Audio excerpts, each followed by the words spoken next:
from female service members and combat veterans who support Mr. Hegseth's nomination. These women represent diverse viewpoints, from a retired colonel with over 25 years of service to an active duty Navy surface warfare commander to a senior airman. They support Mr. Hegseth and comment on his focus on merit, warfighting readiness, military training status, and the warrior ethos. So without objection, it will be entered into the record. And now I'm honored to recognize Senator Cotton for 7 minutes. Mr. Hegseth, let's continue on this line of questioning about what's sometimes referred to as women in combat. I think that phrase is something of a misnomer. Many members of this committee have served in combat in the last 25 years, to include women and men. I'm sure all those men served with women, whether they were military police officers or they were pilots or whether they were intelligence analysts or medics or what have you. You served. I assume you served with women who were on the front lines as well. Is that correct? Yes, sir. And were those women anything other than skilled, brave, and honorable in their service? They were some of the best soldiers I worked with. So women have been serving in combat for a long time. Women have even been serving in combat units like infantry battalions for a long time, in roles like medics or mechanics or what have you. So what we're talking about here specifically is women in ground combat roles, in jobs like infantrymen or artillerymen or special forces. Until about 10 years ago, that wasn't the case. Under Secretary Panetta, those roles were opened up to women to serve in. Has President Trump indicated at all that he plans to rescind or alter that guidance?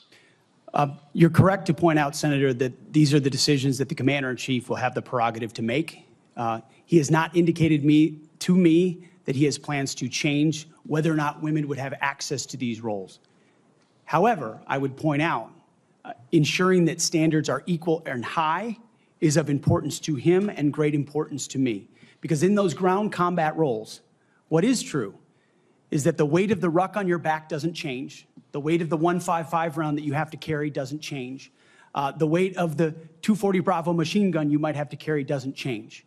And so whether it's a man or a woman, they have to meet the same high standards. And Senator, in any place where those things have been eroded or in courses, criteria have been changed in order to meet quotas, racial quotas or gender quotas, that is putting a focus on something other than readiness, standards, meritocracy, and lethality. So that's the kind of review I'm talking about, not whether women have access to ground combat. Okay, so thank you. So you expect no change to that guidance, but as you point out, in these specific jobs, there are irreducible physical demands. We expect our intelligence analysts and our mechanics to be physically fit in the military, but it's different when you're in the infantry or the artillery. You just mentioned a few things. Let me point it out. An artillery shell weighs almost 100 pounds. An Abrams tank round weighs around 50 pounds. The M240 Bravo machine gun with its tripod weighs almost 50 pounds. The average weight of a full kit, ammo, water, commo, body armor for a soldier is over 100 pounds. Nothing you can do can change any of those things, right? That is physical reality. Go ahead. Yes, Senator. And I would say the requirements to handle those things in a ground combat unit, as far as standards, can look different than those of a medic or a drone pilot. And so it's not that it has to be the same standard throughout. It's standards to maximize efficacy of that particular position. Let me read a quote here from one Army officer. While it may be difficult for a 120-pound woman to lift or drag 250 pounds, the Army cannot artificially absolve women of that responsibility. It may still exist on the battlefield. The entire purpose of creating a gender-neutral test was to acknowledge the reality that each job has objective physical standards to which all soldiers should be held, regardless of gender. The intent was not to ensure that women and men will have an equal likelihood of meeting those standards. I assume, based on your testimony, you agree with that Army officer? Absolutely. The standards need to be the same, and they need to be high, and they need to be set by the people closest to the problem set, closest to the understanding of what is required by that job. Commanders, commanding officers, and COCOMs and elsewhere who understand the reality of what they face, that's the feedback we should get. That's what should be enshrined and enforced, and no other set of political prerogatives, when I talk about removing politics, ideological or political prerogatives should contribute to those determinations, nothing other than the execution of the mission. Thank you. For the record, that Army officer was Captain Kristen Griest, the Army's first female infantry officer and one of its first female Ranger School graduates. One final point, you said they need to be objective, gender neutral, and high. That's because the demands are, in fact, very high. The current physical fitness test for the Army has a minimum 2-mile run of 22 miles. Run. And I want the reporter to note that I'm putting run in air quotes, because 22 miles at 2 miles is not running. It may be jogging. It's probably walking fast. Let's move on. We've got a big 22 minutes. We've got a big audience here. Many of them seem to be patriotic supporters of you, Mr. Hegseth. Some of them seem to be liberal critics of you.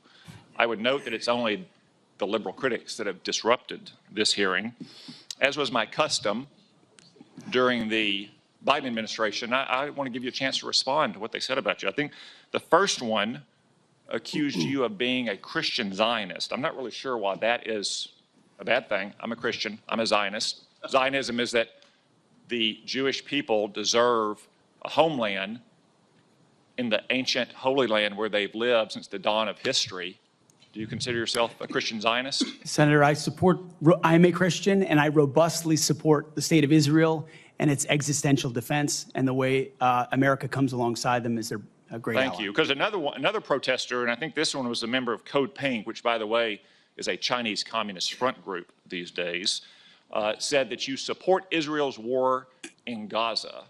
I support Israel's existential war in Gaza. I assume, like me and President Trump, you support that war as well, don't you? Senator, I do. I support Israel destroying and killing every last member of Hamas. And the third protester said something about 20 years of genocide. I assume that's our wars in Iraq and Afghanistan. Do you think our troops are committing genocide in Iraq and Afghanistan? Senator, I do not. I think our troops, as you know, as so many in this committee know, did the best they could with what they have. We're not the outcomes. And tragically, the outcome we saw in Afghanistan under the Biden administration put a stain on that, but it doesn't put a stain on what those men and women did in uniform, as you know full well, Senator. Thank you, Mr. Hegseth. Thank you, Senator Cotton. At this